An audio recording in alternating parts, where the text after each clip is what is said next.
Sup, the Oni. Should you play the Oni in Dead by Daylight? Well, let's get right into it. Yep. Design, go. Yes, good. His design is pretty cool. You know, with his katana and his big bat thing. Please don't kill me for this. Is that a katana? I think it is, yes. You know, you have his face and his teeth and his demonish stuff. The extra eye on top looks really cool. Although I have a Blood Moon skin, which is 10 times cooler at least. He has some pretty cool skins as well. Is it scary? Well, it's not necessarily super scary. It's pretty big and dominating, but yeah, it's mainly pretty cool, you know? Now for his lore, I made a big mistake. I read this like a week or even longer ago. Pretty much almost right after the Death Singer video, which was I don't know when. So I don't remember anything. But no, I'll try. So he's a good samurai, big strong good samurai, yip yip, yes, real samurai. Then he's like, oh, but fake samurai. This farmer guy, he say samurai, but he ain't no samurai, it's fake. So he killed them.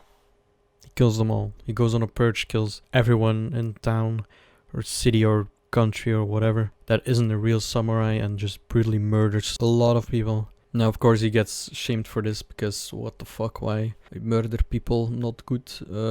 Then they call him an Oni, I think. But it was like an insult for him because it meant something with demon or whatever. And in his eyes, he was doing good. He was like, oh yes, I'm curing this country. I'm really helping here by murdering all the farmers that pretend to be samurai. Of course, nobody could beat his ass. He was too good of a samurai. Even other samurais that were real samurais lost. And, you know, in his eyes, that was a victory because that meant they deserved to die and not be real samurai because they were not real samurai. Anyways, he killed some big boss guy, like someone who called him the Oni, I guess, which was the ruler of some land. And then, you know, all the farmers and stuff that were very upset with this ganged up on him and managed to overrun him a bit and then threw him in a well to suffer as a demon. And when they went to check up on him, there was only big black fog left, so that's when the entity scooped him up.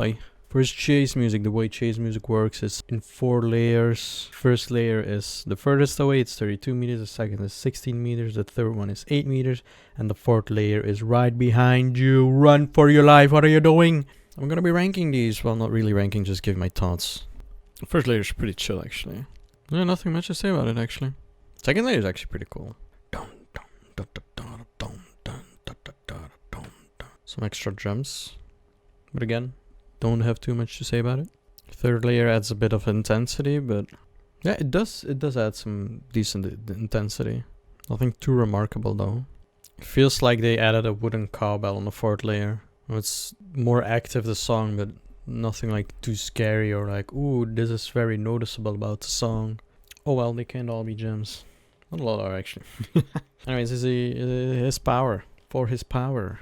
Basically you have a katana, you slice people open with it, they bleed. Yes, people bleed in this game, deal with it. They leave blood drops, the people who bleed until they are healed. And when they're downed, I'm not sure if they give blood drops then. But you can absorb these until your bar is full and then you can change into big guy, rage, take my bet. And then you can run around the map. You can kind of slide across walls, so you can't really run into walls too hard. So you can like try mind game and this and that.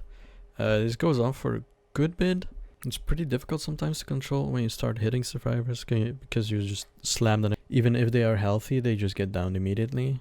You can kind of flick this and do fun things with it, but sometimes it acts weird for me at least. Anyways, that's most of it. You just hit survivors, make them bleed, make sure they can't heal too much, absorb the blood, make sure there's blood everywhere so you can just absorb it always throughout the game. And then you run around the map like a maniac and slam people to death. You can also charge this as a normal attack. It's a bit longer lunge, I guess, and also you can break pallets a lot easier with it. Yeah, that's pretty much it. No, I think this is a lot of fun to play. You can really try a lot of strategies and learn how he works a bit and this and that, and try different fun builds with him.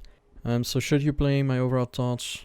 Well, those were pretty much my overall thoughts. But yes, you could actually try him out. I think he's a very fun killer. As a survivor, he's not always too fun to play against. But that depends on how good or bad he is. Sometimes you have bad ones that are just more annoying to play against as compared to good ones. Subscribe. The next one is... I always forget. It's not that I don't check, it's that I actually forget. I'm like, oh yeah, I checked before. And I can tell you, I think the next one's the Plague. I mean, her lore is already here. So the next one's gonna be the Blake. Subscribe.